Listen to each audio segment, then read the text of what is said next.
ওকে, একজন কেউ কনফার্ম করো if my voice is audible and the slides are visible.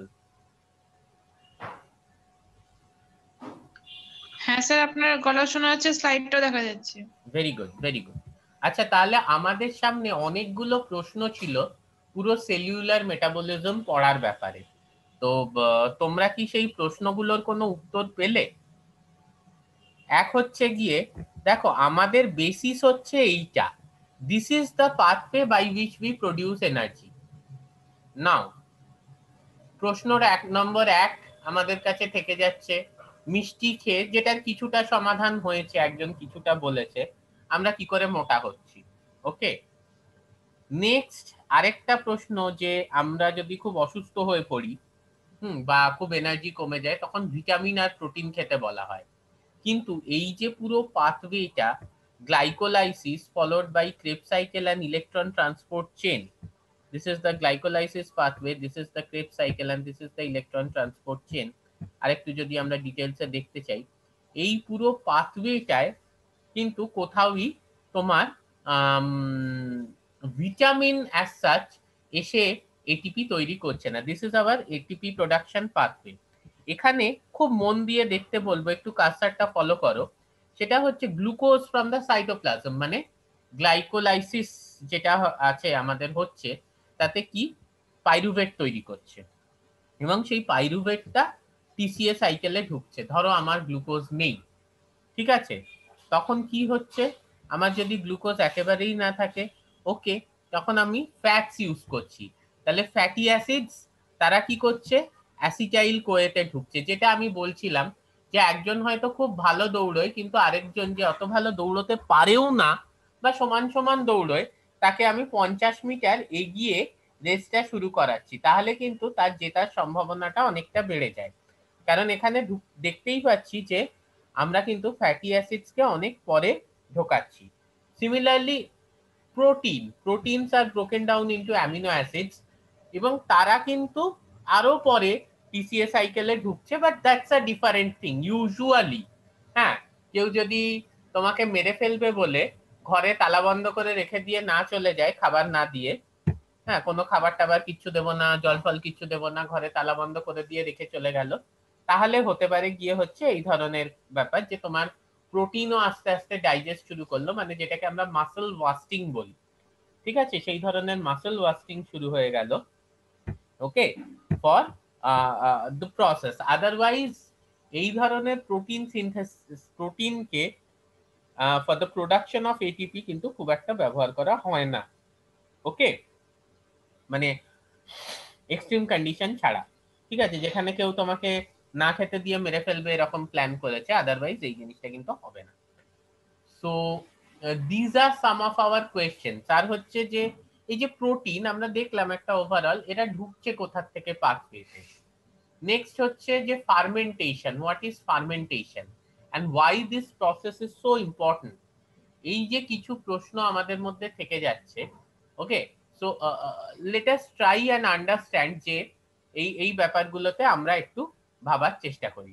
Okay, so the first thing that we have to understand is যে আমাদের শরীরে একটি hormone, মানে 2-3টে হরমোন খুব ইম্পর্টেন্ট, ঠিক আছে। So one is insulin. হ্যাঁ, কেউ আমাকে বলবে ইনসুলিনের কাজ কি?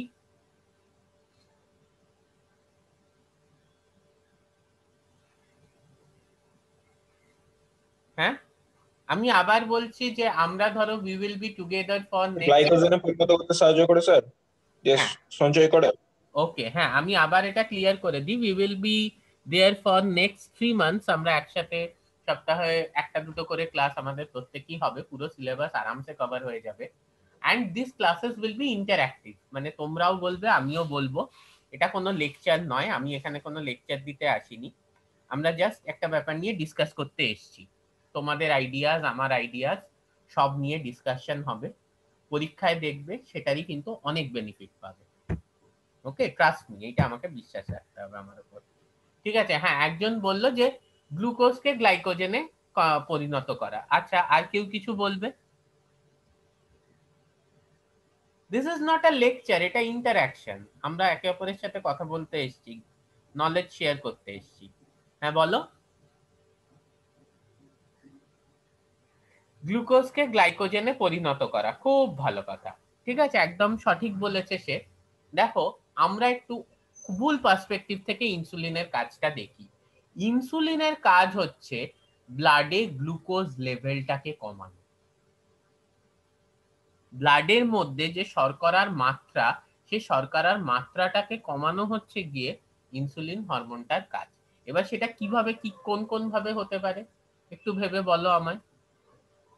একটা উপায় একদম কারেক্ট বলেছে, যে আমরা যদি গ্লুকোজটাকে গ্লাইকোজেনে পরিণত করি এবং করে সেটাকে কিন্তু আমরা যদি রেখে দিই গিয়ে হচ্ছে আমাদের লিভার কিংবা আমাদের মাসেলে স্টোর করে রাখি, তাই তো? এটা একটা খুব সুন্দর প্রসেস। ঠিক আছে, এতে আর এই প্রসেসে প্রথম কথা হচ্ছে যে ব্লাডে গ্লুকোজের লেভেলটা কমাতে হবে কেন? why do we have to reduce the blood glucose level? এটা কে বলবে আমাকে? ব্লাডে গ্লুকোজের লেভেলটা কমাতে হবে কেন?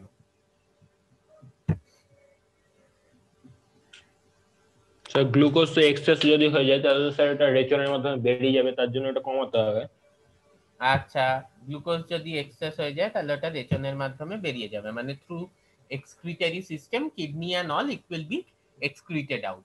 এটা তুমি বলতে চাইছো তো?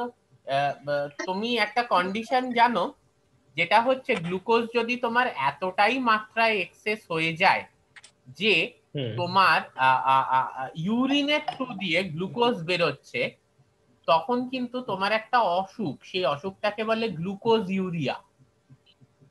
সেটা কিন্তু একটা মারাত্মক ধরনের অসুখ, মানে খুব সিভিয়ার ডিজিজ হয়ে যাবে। তাহলে রেচন প্রক্রিয়া মানে তোমার যদি থ্রু ইউরিন গ্লুকোজ বেরিয়ে যায়, সেটা কিন্তু খুব একটা বিপজ্জনক ব্যাপার। ইটস আ ভেরি ভেরি আবার তারা এটা এত পরে ঢোকে কেন, অর্ধেক ক্লাসে মিস করে যাচ্ছে। ঠিক আছে, so it's a very difficult condition.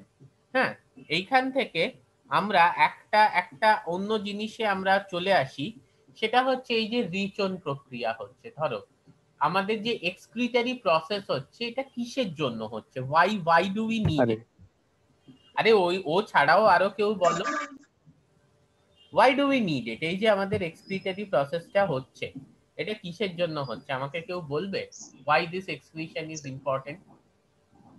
Sir আমাদের বডির মধ্যে যে সব মানে কম্পাউন্ড গুলো তৈরি হয়, তার মধ্যে যেগুলো হার্মফুল, মানে এই যে প্রোটিন মেটাবলিজম বা কার্বোহাইড্রেট মেটাবলিজমের ফলে যে আলটিমেট বাই প্রোডাক্ট গুলো তৈরি হয়, তার মধ্যে যেগুলো আমাদের জন্য হার্মফুল শরীরের জন্য, সেগুলোকে শরীর থেকে বের করে দেওয়ার জন্য এই প্রসেস গুলো হয়, এক্সক্রিশন প্রসেস। আচ্ছা, এক্সক্রিশন প্রসেসটা হচ্ছে।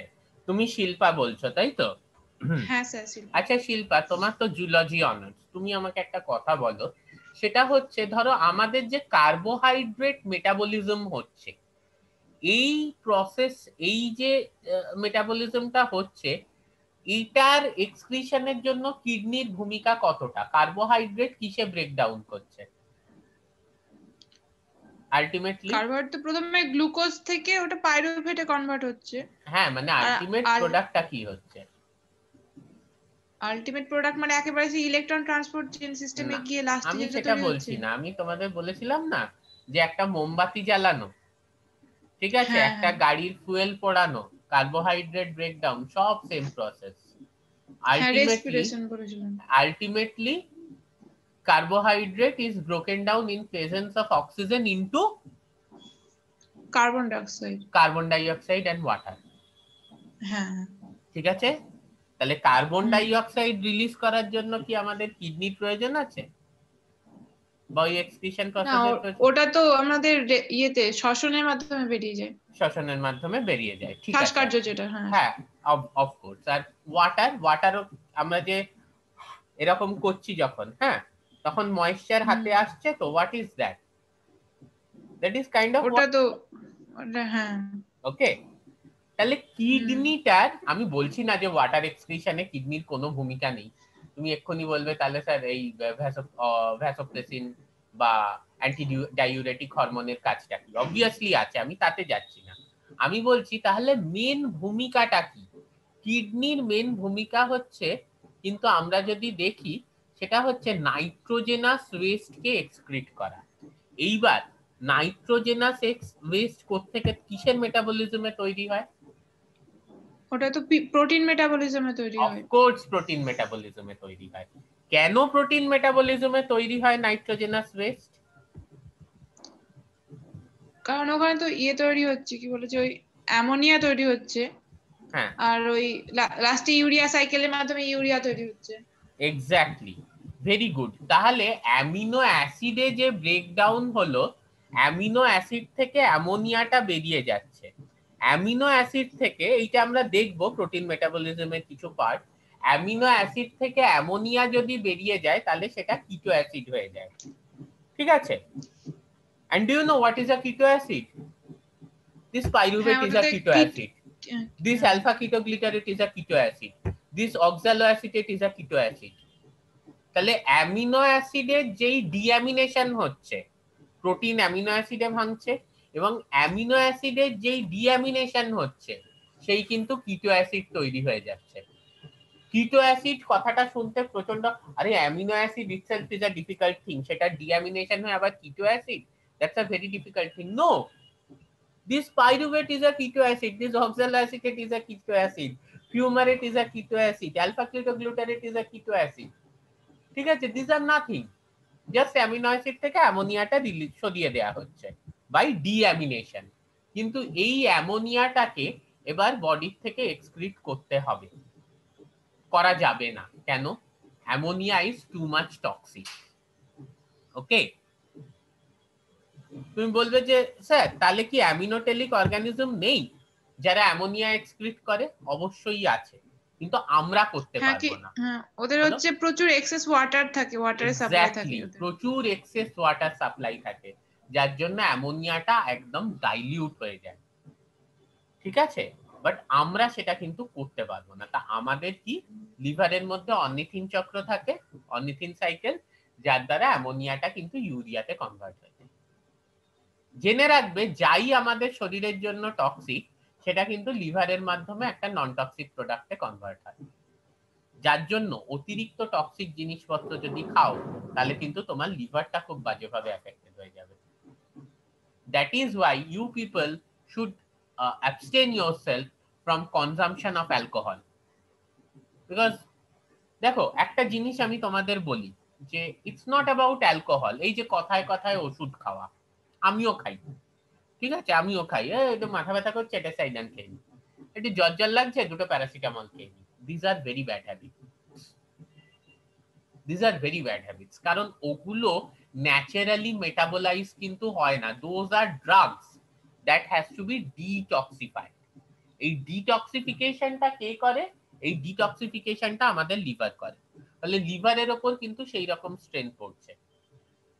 ধরো তুমি হেভি মেটাল যুক্ত কিছু খাচ্ছ, তোমরা মুর্শিদাবাদের অনেকেই ধরো যে চালটা খাচ্ছ তাতে আর্সেনিক আছে, কি মরে যাবে? না, মরে যাবে না। আর্সেনিকটাকে কি ডিটক্সিফাই করবে? কে করবে? লিভার করবে, কিন্তু লিভারের ওপর স্ট্রেন পড়বে। হ্যাঁ, ওটাকে, ওই আর্সেনিকটাকে মনোমিথাইল আর্সেনিক অ্যাসিড বা ডাইমিথাইল আর্সেনিক অ্যাসিড ইত্যাদিতে কনভার্ট করবে। তাহলে এই স্ট্রেসটা কিন্তু লিভারের ওপর খুব বেশি মাত্রায় পড়ে। Okay, you have to understand this. হ্যাঁ, যার জন্য তোমরা সুগার ফ্রি, স্যাকারিন, এগুলো কি বস্তু জানো? হ্যাঁ, কেউ জানো সুগার ফ্রি? সুগার ফ্রি টি অ্যাড দেখোনি কখনো টিভিতে? হ্যাঁ স্যার, দেখায় তো। কি বলতো ওটা? এরকম ট্যাবলেট টাইপের হয়, প্লাস হচ্ছে অনেক গুঁড়ো টাইপের হয়।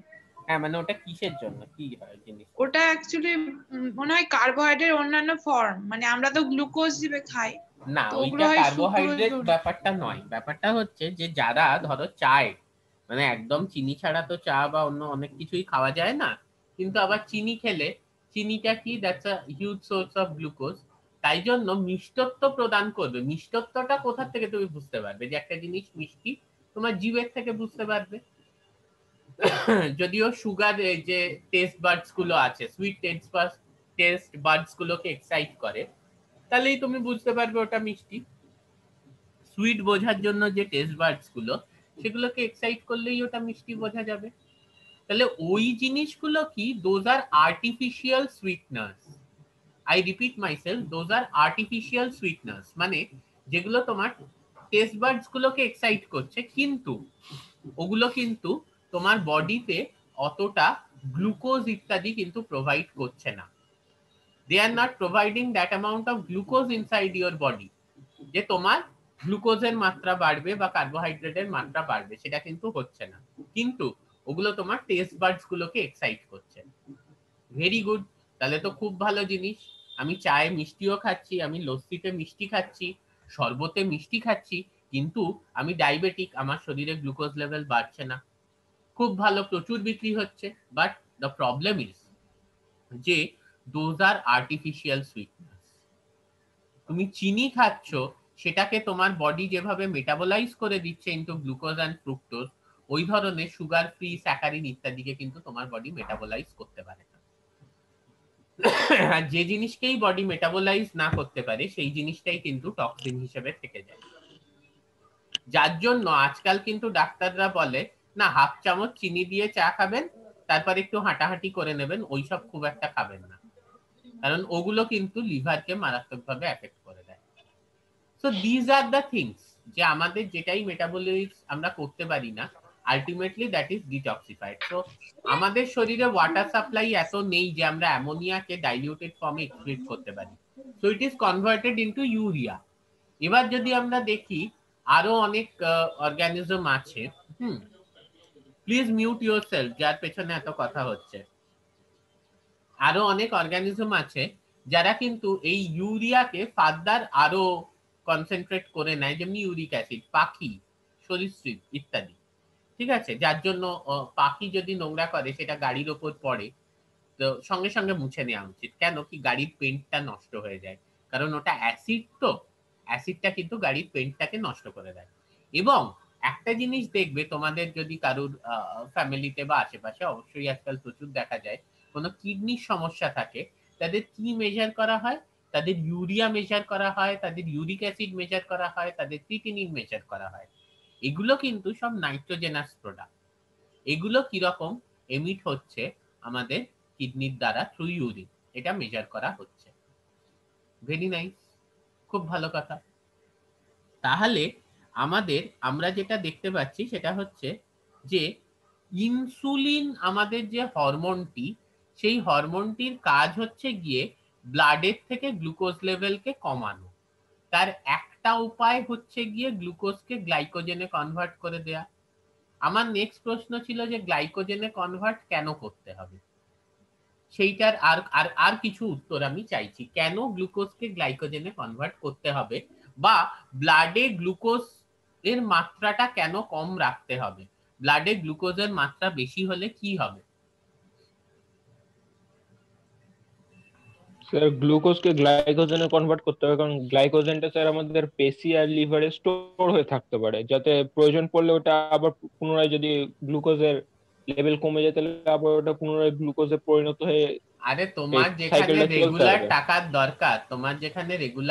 দরকার, তুমি কি ব্যাংকে গিয়ে টাকাটাকে রেখে আসবে, না নিজের কাছে রাখবে? তাহলে যে গ্লুকোজটা ব্লাডে আছে, সেটাকে তুমি রেডিলি এনার্জির জন্য ইউজ করতে পারো। গ্লাইকোজেনকে গ্লুকোজে কনভার্ট করতে তোমার আবার একটা হরমোন লাগবে, গ্লুকাগন। হ্যাঁ, এবং আরো অনেক কিছু লাগবে, এনজাইমস, সেসবে আমি যাচ্ছি না। এবারে যেটা ব্যাপার হচ্ছে যে, বাট স্টিল ব্লাডে গ্লুকোজ লেভেলটা কিন্তু সবসময় কমানোই হচ্ছে ইনসুলিন হরমোনের উদ্দেশ্য। ব্লাডে গ্লুকোজ লেভেল যদি বেড়ে যায়, সেটাকে আমরা বলি গিয়ে হচ্ছে ডায়াবেটিস। সেই ডায়াবেটিস অনেক আছে, ফর্ম আছে, মেলিটাস আছে, ইনসিপিডাস আছে, টাইপ 1, টাইপ 2 ইত্যাদিতে আমি যাচ্ছি না। সেই ডায়াবেটিসটা হলে কেন ব্লাডে গ্লুকোজ লেভেলটা বাড়লে সমস্যাটা কি হয়, যে ইনসুলিনকে গ্লুকোজটা, ব্লাডে গ্লুকোজ লেভেলটা কমাতে হবে? এটা হচ্ছে 1 নম্বর প্রশ্ন। 2 নম্বর প্রশ্ন হচ্ছে, ইনসুলিন ব্লাডে গ্লুকোজ লেভেলটা কিভাবে কমায়? শিল্পা, কোনো আইডিয়া? তো ইনসুলিনের কাজ আমি যেটা বললাম সেটাই তো বোধহয়। হ্যাঁ, সেটা তো একটা প্রসেস, আরো অনেক ভাবে কমায়। শিল্পা? না স্যার, এটা বুঝতে পারছি না, মানে এই যে ইনসুলিনটা অ্যাকচুয়ালি কিভাবে কমায়, এটা তো একটা তো বললো কমায় যে তো- গ্লুকোজকে গ্লাইকোজেনে কনভার্ট করে, সেটা লিভার হ্যাঁ, এটা আর তো জানি। মাসেলের স্টোর থাকে। আচ্ছা, আরেকটা যেটা বলছি সেটা হচ্ছে যে আমি তোমাকে একটা প্রশ্ন করছি যে কেন, মানে ব্লাডে গ্লুকোজ লেভেল বেড়ে গেলে সেটা ক্ষতিকর কেন? সেটা ভালো কথা, বেশি বেশি গ্লুকোজ মানে বেশি বেশি এনার্জি, ব্লাডে গ্লুকোজ বেশি, ব্লাড চারদিকে ঘুরে বেড়াচ্ছে, ফলে প্রত্যেক পেশি কোষ ইত্যাদি আমাদের প্রচুর এনার্জি পাচ্ছে। এটা খারাপ কিসের? Why is it bad? আমি এটা পুরোপুরি শিওর না, বাট আমি মনে হয় কোথাও একটা পড়েছিলাম এটা, যে ব্লাডে যদি প্রচুর পরিমাণে গ্লুকোজ বেড়ে যায় তাহলে অনেক সময় কিন্তু ব্লকেজ টাইপের কিছু একটা হতে পারে ওই যে ব্লাড ভেসেলের মধ্যে। না, আমি শুনেছিলাম, ব্লাড ভেসেলে শিওর হ্যাঁ না। সেটা একটা ইনডাইরেক্ট কজ তুমি বলতে পারো, ঠিক আছে। বাট একটা জিনিস আমি তোমাকে বলি, সেটা হচ্ছে যে এই জিনিসটা কোনোদিনও কারুর মা, তোমাদের প্রত্যেককে বলছি, মা বা পরিবারের অন্যরা বলেছে যে পাতে এত নুন খাস না, রক্ত জল হয়ে যাবে? হ্যাঁ স্যার বলেছে। হ্যাঁ স্যার বলেছে। কেন পাতে এত নুন খেলে রক্ত কেন জল হয়ে যাবে? স্যার তাহলে রক্ত যে কনসেন্ট্রেশন ওটা চেঞ্জ হয়ে যাবে, তাহলে সেল থেকে ওয়াটার টেনে ফেলবে ব্লাড। এক্স্যাক্টলি, তার মানে এটা একটা খুব সিম্পল প্রসেস, অসমোসিস, যেটা আমরা সবাই জানি। সমুদ্রে আমরা সবাই স্নান করেছি, সমুদ্রে বেশিক্ষণ হাত পা ডুবিয়ে রাখলে কি হয়? চামড়াগুলো কুঁচকে যায়। কেন? প্লাজমোলাইসিস, ডিপ্লাজমোলাইসিস আমরা প্র্যাকটিক্যালও করেছি, ঠিক আছে। ব্যাপারটা কি হচ্ছে যে যে মুহূর্তে সল্ট কনসেন্ট্রেশনটা বেড়ে যাচ্ছে, কোষের থেকে জল বেরিয়ে চলে আসছে থ্রু অসমোসিস, তাই তো? ব্লাডে সল্ট কনসেন্ট্রেশন বেড়ে গেছে মানে এবার ব্লাডটা হচ্ছে একটা হাইপারটনিক সলিউশন। এবারে সেল থেকে, ব্লাডের যে সেলস গুলো আছে, আরবিসি, ডব্লিউবিসি বা অন্যান্য যে যে সেল টিস্যু যার সঙ্গে ব্লাডটা কন্ট্যাক্টে আসছে, তার থেকে কিন্তু এবার জল বেরিয়ে চলে আসবে, যার জন্য রক্ত জল হয়ে যাবে। কেন না রক্তে জলের মাত্রা বেড়ে যাবে। ক্লিয়ার হচ্ছে? সিমিলারলি যদি গ্লুকোজটা প্রচুর মাত্রায় থাকে আমাদের ব্লাডের মধ্যে, তখন কি হবে? ওটাও তো একটা সলিউট, নুন বলো চিনি বলো, প্রত্যেকটা জিনিস তো একটা সলিউট। তখন কি হবে? যে কোষগুলো আছে, white blood cell, red blood cell, different tissues, সেখান থেকে কি হবে? গ্লুকোজ বেরোতে, এই জল বেরোতে শুরু করবে। ওকে, জল বেরোতে শুরু করবে, করে কি হবে? ব্লাডে জলের মাত্রাটা বেড়ে যাবে। এই জিনিসটাকেই বলে রক্ত জল হয়ে যাওয়া। যার ফলে সল্ট বা সুগার যদি আমরা বেশি খাই, মানে যদি NaCl কিংবা গ্লুকোজের মাত্রা, ফ্রুক্টোজের মাত্রা বেড়ে যায়, তখন কি হয়? যে আমাদের ব্লাড ভলিউম বেড়ে যাচ্ছে। এবার ব্লাড ভলিউম বেড়ে যাচ্ছে ওই নির্দিষ্ট সাইজের ব্লাড ভেসেলের মধ্যে, তখন কি হবে? কোন জিনিসটা বেড়ে যাবে? ব্লাড প্রেশারটা বেড়ে যাবে। কারণ ব্লাড ভেসেলটা ওই সাইজেরই আছে, কিন্তু ব্লাডের ভলিউম বেড়ে গেছে, রক্তের মধ্যে জল অনেক বেশি চলে এসছে, ফলে ব্লাড প্রেশারটা বেড়ে যাবে। ক্লিয়ার হচ্ছে ব্যাপারটা? হ্যাঁ স্যার, বুঝতে পেরেছি। কারোর ডাউট থাকলে বলো, বুঝতে পেরেছো? এবার যেটা শিল্পা বলছিল যে ব্লকেজের ব্যাপারটা, ব্লকেজের ব্যাপারটা কি হচ্ছে না, প্রচুর ঘি মাখন খাচ্ছি, ভেরি গুড, তাহলে ঘি মাখন খাচ্ছি, এবার কি হলো? ঘি মাখন বিরিয়ানিতে খেলাম, গরম গরম বিরিয়ানি, তাতে প্রচুর ডালডা ফালডা খেলাম, মাখন ফাখন খেলাম, ঘি ফি খেলাম, খুব ভালো। কিন্তু কাজ তো করি না, লকডাউনে বাড়িতে বসে আছি আর ওটিটিতে সিরিজ দেখছি, নেটফ্লিক্স, অ্যামাজন প্রাইম, হইচই, এইসবে সিরিজ দেখছি, এনার্জিটা তো বার্ন হচ্ছে না। এবার কি হবে? সেই যে ফ্যাটটা, সেটা আস্তে আস্তে ব্লাড ভেসেলে ডিপোজিট হতে শুরু করবে। মাইন্ড ইট, 37 ডিগ্রিতে কিন্তু ওই ডালডা মাখন ইত্যাদি সেগুলো কিন্তু সলিড ফর্মে থাকবে। তাহলে কি হবে?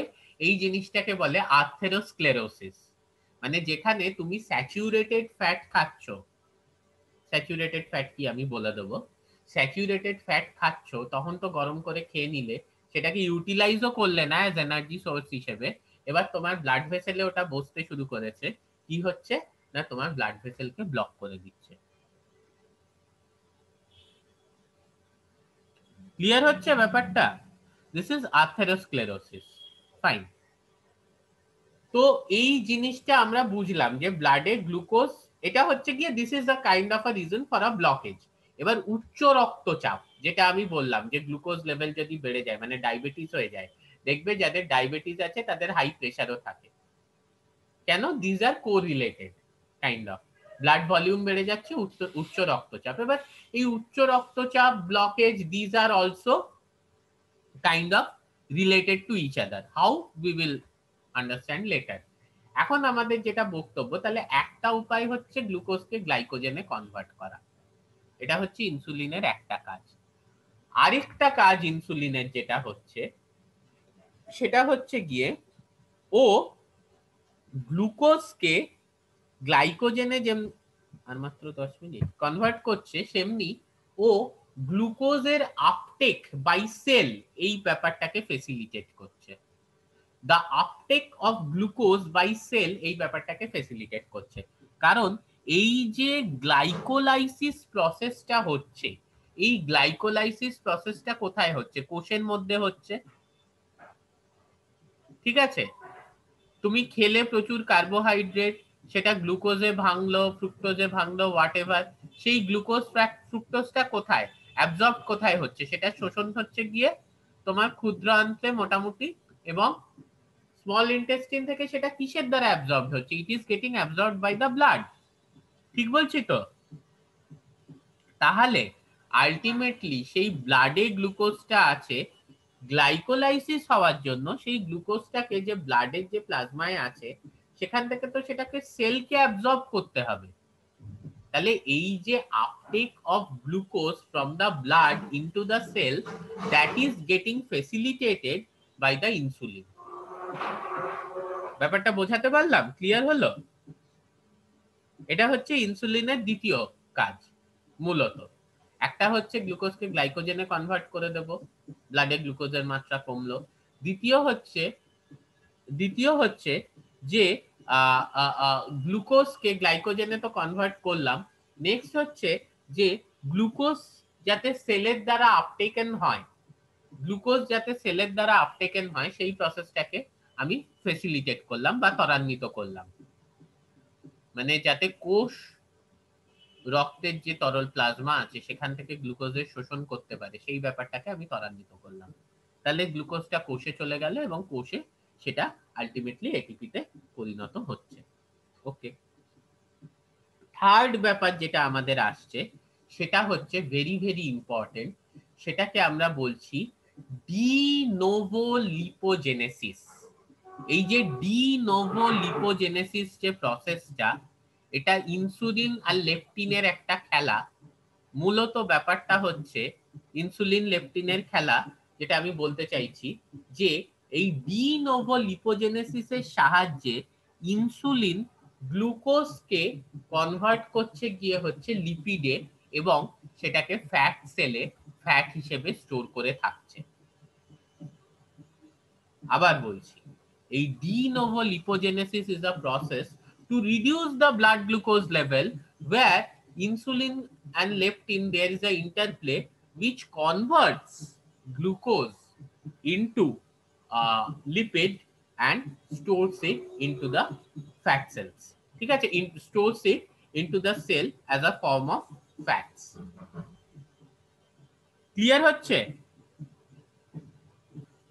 So this is de novo lipogenesis, যেটা একটা প্রসেস যার মাধ্যমে ব্লাড গ্লুকোজ লেভেল কমানো হচ্ছে এবং গ্লুকোজকে ফ্যাটে কনভার্ট করে সেটাকে সেলসের মধ্যে স্টোর করে দেওয়া হচ্ছে। So this is one of the reasons why যারা দীর্ঘদিন ধরে প্রচুর ইনসুলিন নিয়ে যাচ্ছে তাদেরকে কিন্তু আমরা দেখতে পাচ্ছি যে আস্তে আস্তে তারা খুব মোটা হয়ে যায়। দীর্ঘদিন ধরে যারা প্রচুর ইনসুলিন ট্রিটমেন্টে আছে তুমি দেখবে অনেকেই কিন্তু খুব মোটা হয়ে যায়। This is one of the reasons. কারণ অতিরিক্ত মাত্রায় ইনসুলিন যদি আমাদের ব্লাডে চলে আসে তখন যে জিনিসটা হয় যে immediately glucose gets converted into fat by de novo lipogenesis. So this is one pathway. What is another pathway? Just এখন অবধি কারুর কোনো ডাউট থাকলে বলো।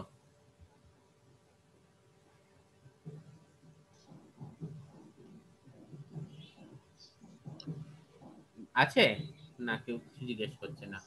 আর যেটা ব্যাপার হচ্ছে, আরেকটা প্রসেস হচ্ছে, সেটা হচ্ছে গিয়ে glycerogenesis, that's a generation of glycerol, বা আমরা এটা বলতে পারি ফ্যাট ক্রিয়েশনের ক্ষেত্রে, হ্যাঁ, যেমনি এই অ্যাসিটাইল কোয়ে, ফ্যাট ভেঙে অ্যাসিটাইল কোয়ে তৈরি হচ্ছে, সেমনি এই acetyl CoA molecules can take part in a reversible process and form fatty acids.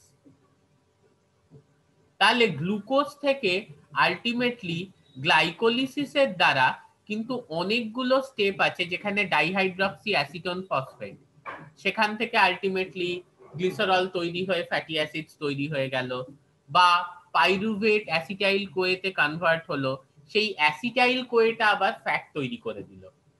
So the take home message is there is a interconversion, মানে reversible steps. Fat can be broken down into acetyl CoA can synthesis fats. Okay, glucose can be broken down into pyruvate acetyl CoA. Again, glucose can be synthesized from pyruvate. This dihydroxyacetone, যেখানে তোমার fructose 1,6 bisphosphate, সেটা glyceraldehyde 3 phosphate এবং ডাইহাইড্রক্সিঅ্যাসিটোন ফসফেটে convert হচ্ছে, সেখান থেকেও কিন্তু আবার fats synthesis হতে পারে। So this glycolysis Krebs cycle, this glycolysis and beta oxidation, they consist of a series of interconvertible reactions. They consist of a series of interconvertible reaction, মানে এটা এতে কনভার্ট হচ্ছে, ওটা এতে কনভার্ট হচ্ছে। এই যে ইন্টারকনভার্টেবল রিঅ্যাকশনস হচ্ছে, হ্যাঁ, রিভার্সেবল রিঅ্যাকশনস, যার মাধ্যমে গ্লুকোজ থেকে পাইরুভেট হতে পারে, আবার পাইরুভেট থেকে গ্লুকোজ হতে পারে, ফ্যাটি অ্যাসিড থেকে অ্যাসিটাইল কোয়ে হতে পারে, আবার অ্যাসিটাইল কোয়ে ওই পাথওয়েকে ফলো করে ফ্যাটি অ্যাসিড তৈরি করতে পারে। So when we consume a lot of glucose or a lot of protein, eventually we end up in having lot of fatty acids in our body, because the best storage form is the fatty acids. তোমরা সব সময় জানবে যে molecule যত বড় হবে, মানে ছোট ছোট মলিকিউলকে, this is known as anabolic reaction, যুক্ত করে সংশ্লেষ করলে একটা বড় মলিকিউলে, সেই বড় মলিকিউলটাকে বডি স্টোর করা সবসময় ইজি হয়, কারণ অসমোটিক্যালি একটা বড় মলিকিউল কিন্তু অনেক stable. I repeat, osmotically a big molecule is much stable. That's why if you have a long chain of carbon hydrogen, and if you have a long fatty acid, that is stored much efficiently within our body compared to small molecules like glucose or acetyl CoA, etc. That is why, or amino acids, that is why even if we take a lot of sugar or lot of protein, এই দেখো এই প্রোটিনও কিন্তু similarly আমরা দেখতে পাচ্ছি, এটা আমরা পড়বো, অ্যাসিটাইল কোয়ে পাইরুভেট ইত্যাদি তৈরি করছে, আবার সেখান থেকে ফ্যাট সিনথেসিস হয়ে যাচ্ছে। তো আমরা যদি এক্সেস ফর্ম অফ এনার্জি আমাদের শরীরের মধ্যে থাকে, which is not broken down, excess calories which is not broken down, eventually they are converted into fat and stored in our adipose tissue, because long fatty acids molecules are relatively stable and osmotically stable, so it's best to store them as like that. আমরা যদি অনেক small molecules ব্লাডের মধ্যে রেখে দিই, সেটা কিন্তু আমাদের উচ্চ রক্তচাপ থ্রু অসমোসিস করে দেবে। আজকে এর বেশি আমি কিছু বলবো না। Do you have any questions? কোনো কোয়েশ্চেন আছে? স্যার আমাদের ওই অনার্স এর ক্লাসটা শুরু হয়ে গেছে, আমি লেফট করে যাব? হ্যাঁ, আমাদের ক্লাস এখানেই শেষ হচ্ছে, নো প্রবলেম, আচ্ছা ঠিক আছে, ইউ ক্যান লিভ। হ্যাঁ, এনি আদার কোয়েশ্চেন কারুর আছে?